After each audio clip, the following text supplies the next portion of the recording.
Ladies and gentlemen, a very warm welcome to AddisDialogue with me, Shifarao Lako. Now, as a nation that had never been colonized, Ethiopia played a significant role as a beacon of hope for Africans fighting for their freedom. And its resistance to Western powers made it a beacon of African freedom and resistance. But how significant was Ethiopia in the Pan-Africanism movement? Well, we're going to talk about a host of issues in this regard. And to put it into perspectives, I'm joined by Dr. Dechasa Abebe from the Addis Ababa University. He is a researcher of African and Asian studies. Do stay with us.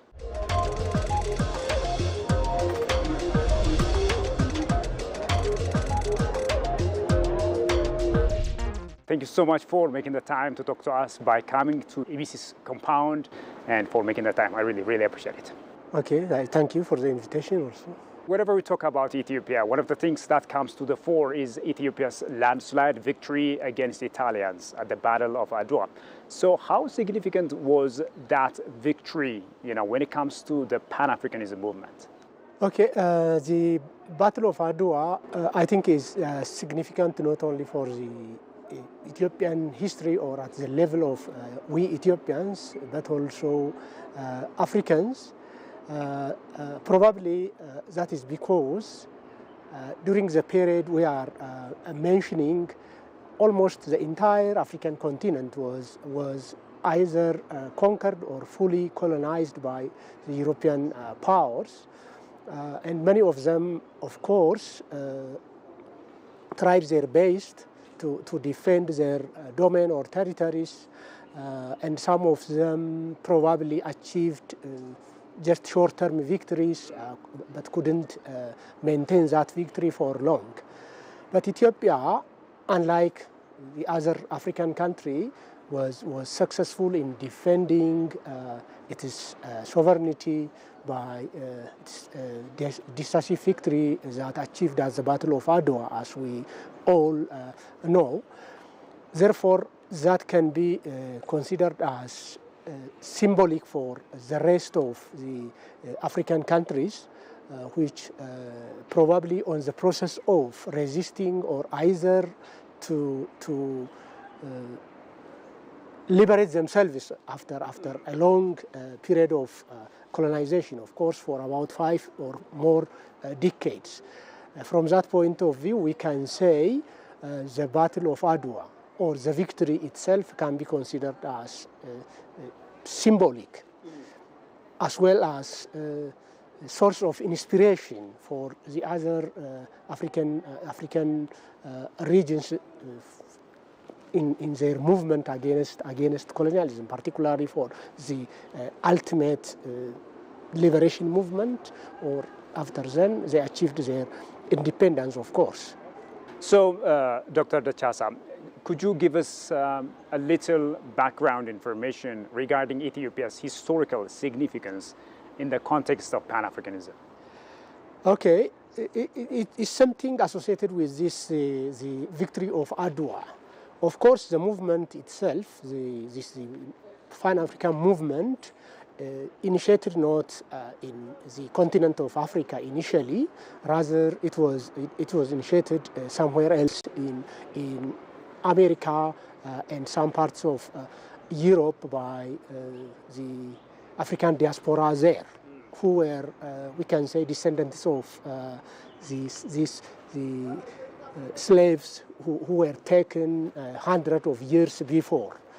After their liberation from slavery, at least achieved their liberation, but were in a sort of either exploitation or, shall I say, not only economic exploitation, but also this alienating them from every aspect of privileges or discriminations were there, racism were there, and identifying them as simply Africans, regardless of their different areas of origin, their background.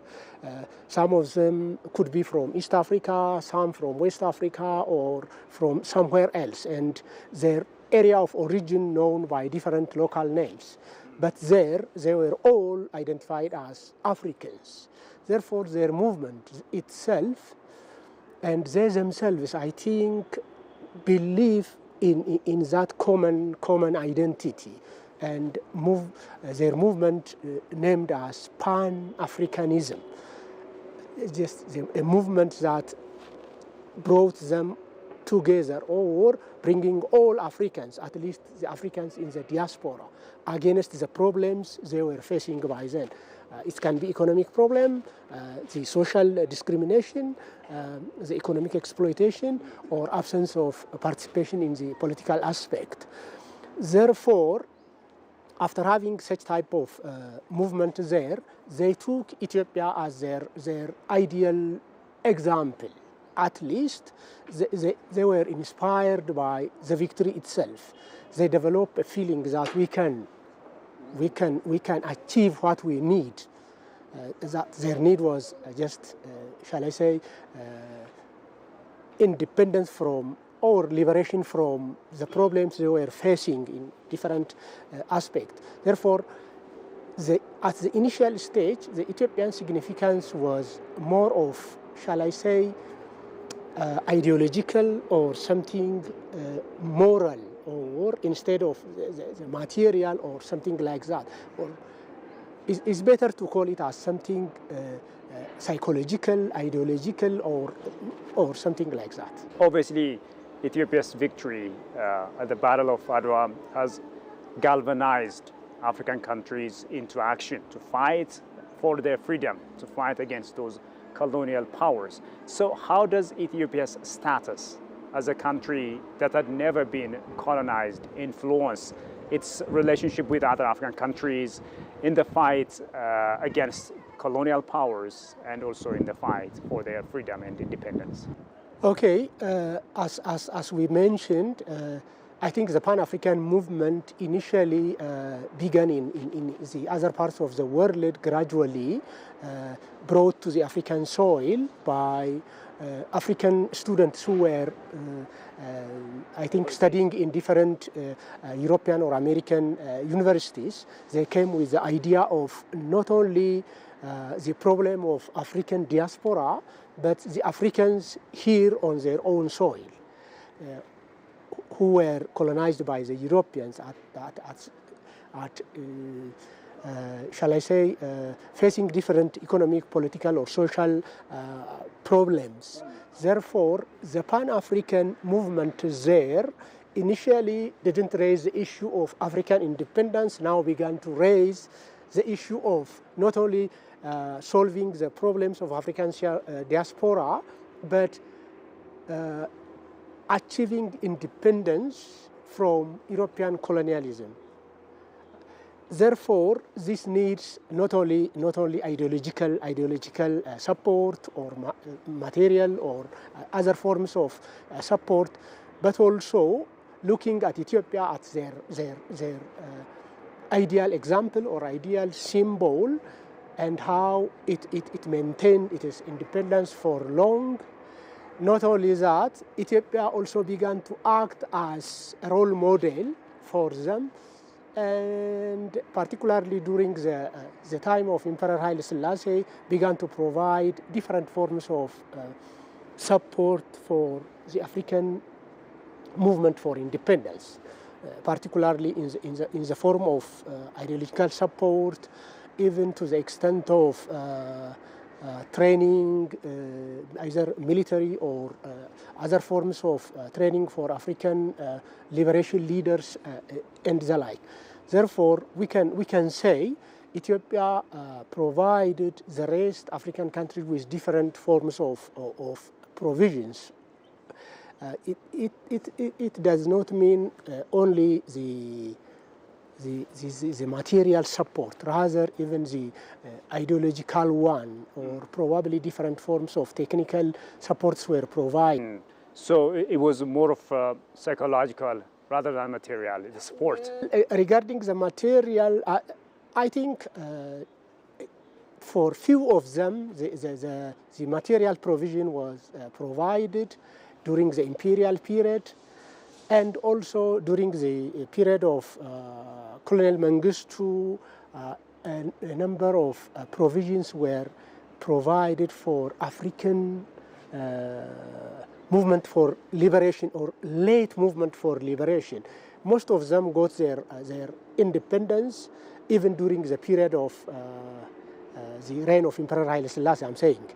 But some of them became late in achieving their independence, and those latecomers got the same aid or the same support from the military government of Ethiopia, just like the emperor did before that. Particularly, the emperor had good relationship with almost all the leaders of the independent movement in different parts of Africa.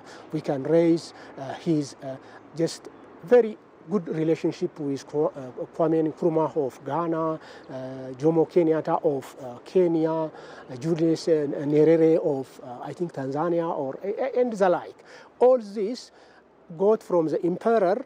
Not only this, the issue I have raised earlier, what we call this the material and the ideological, but also the material and technical also. Probably some of them were made secretly and the like, just to hide the entrance or shall I say, the interference of the Western power. That's interesting. Thanks so much for that explanation. So Ethiopia is now the seat of the current African Union, or the Organization of the African Unity, the OAU. So how significant is this, and what roles did Ethiopia play for the formation of the Organization of the African Unity? I think the Organization of African Unity can be considered as the ultimate goal of, cannot be considered as the ultimate goal of the movement for independence, but it can be considered as a byproduct in some aspect. Why? Because initially the African movement for independence almost was shall I say, expected that Africa will be independent. But what will be done after the independence? How the future of Africa will be shall I say, the form of government, administration, or whatever, the fate of Africa after independence. Here, there are a number of debates, or shall I say, sometimes even controversies among the leaders of the movement. Some of them were aspiring for a form of federal government after the model of United States of America, by imagining United States of Africa, in a form of government having common currency, common army, and other forms of commonalities. Some of them consider this idea as a very, very infant. Africa could not be in such situation at that particular moment. Rather, each African country could achieve its respective independence and work together in economic, social, cultural, and other aspects before the achievement of this common federal state. And even to the extent of having different blocks, on absence of agreement on the future of Africa. Even the so-called the Casablanca bloc and the Monrovia bloc comes in because of this difference among them. Even some scholars considered this movement as something about 3 or more blocks even, along the Francophone line, along the Anglophone line, and the like. Here, Ethiopia, regarding this issue, seem in one way or the other neutral. Initially seem neutral, but tend to be Francophone. And at the end of the day, the independence was, in one form or another, achieved. Therefore, they were on the verge of simply just dispersed without any common whatever form of meeting or yeah. At that point, Ethiopia brought this idea of if we are not in a position to have United States of Africa, let us form a certain forum on which we can discuss about the future of Africa or the issue of Africa, exchange ideas and the other thing. Therefore, this what we call Organization of African Unity can be considered as a solution brought by Ethiopia to bring those different blocks for a common interest or something like that. Therefore, it can be taken as an organization, the idea at least brought by the Emperor of Ethiopia and provided all the necessary materials, including the space and having the headquarters here in Addis. So, as a proponent of this Pan-Africanism movement, what were some of the challenges that Ethiopia faced internally or externally? Could you walk me through some of the major challenges that Ethiopia faced in this regard? Well, there can be mentioned a number of challenges, particularly the internal challenge itself, the level of development, the economic aspect can be mentioned as one challenge, and also the regional problem itself.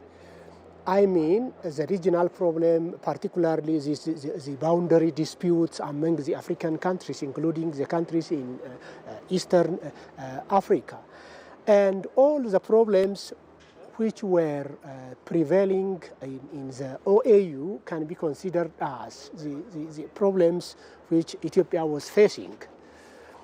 Like, as a proponent of the idea, Ethiopia could not fully materialize some of its needs in the OAU. Even the OAU itself could not be up to the expectation before the challenges that were prevailing at that time. Those challenges were also Ethiopia's challenges. We can take, for example, the issue of language, the issue of working language in the OAU itself.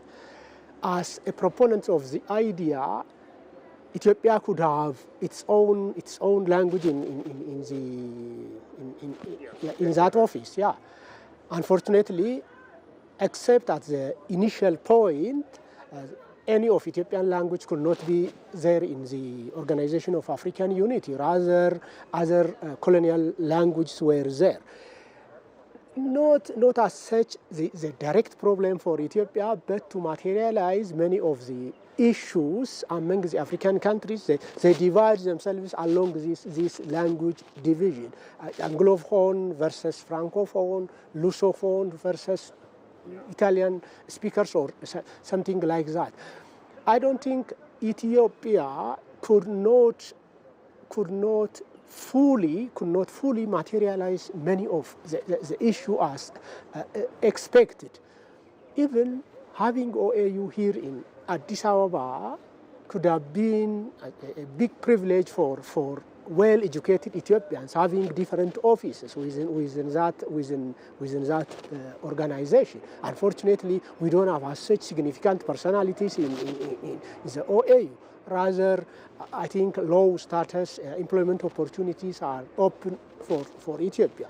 Many of these like, for example, the secretary office and the like were for long decades occupied by others. Therefore, we couldn't, or Ethiopia couldn't break into that even if it played a great role in founding the organization, could not harvest and probably this issue of Pan-Arabism, Pan-Africanism versus Pan-Arabism was also there. Some of the African countries claiming that they are Africans on the one hand and having their one foot in the Arabian, and having these things together or bringing such divergent issues together, probably challenging for the emperor himself and later on for the Ethiopian rulers.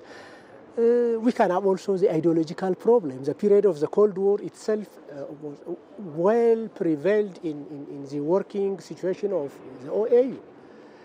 Some of the African countries became pro-Soviet Union or became in the socialist camp, and others in the capitalist camp, and could not in a position to solve or discuss their common African problems. They could not be African in real sense of the term. Do you have any final message as to what Ethiopia in particular and African countries in general do, in order to tackle some of these pressures and challenges? Well, as a historian, I don't have as such the ready-made recommendation for the current African problem, but what I feel is Africa is still far behind in this economic sense of the term. If you have ample economic power, there is a tendency to be heard or to be influential in any part of global affairs. To have such a place in the global affairs, I think particularly the emerging African generation could be capable enough, particularly from science and technology point of view, from the education point of view, and other, instead of in a very local problems and situation immersed. Almost many of the African regions are immersed in very local and trivial problems. They cannot in a position to look far how to be out of this vicious circle local problem. Therefore, we need to be strong enough in our this particularly education system, this development and the like issue. This is commonly what I'm thinking as a layman, not as a professional regarding this issue. I really enjoyed your ideas, Dr. Dechasa Abebe, historian from the Addis Ababa University. Many thanks for your ideas. Okay, thank you also. Well, ladies and gentlemen, with that, we come to the end of today's program. Many thanks to you as well for having been with us so far. And till I see you next time with yet another program, it's a goodbye from me, Shifa Raulak. Take care and stay safe.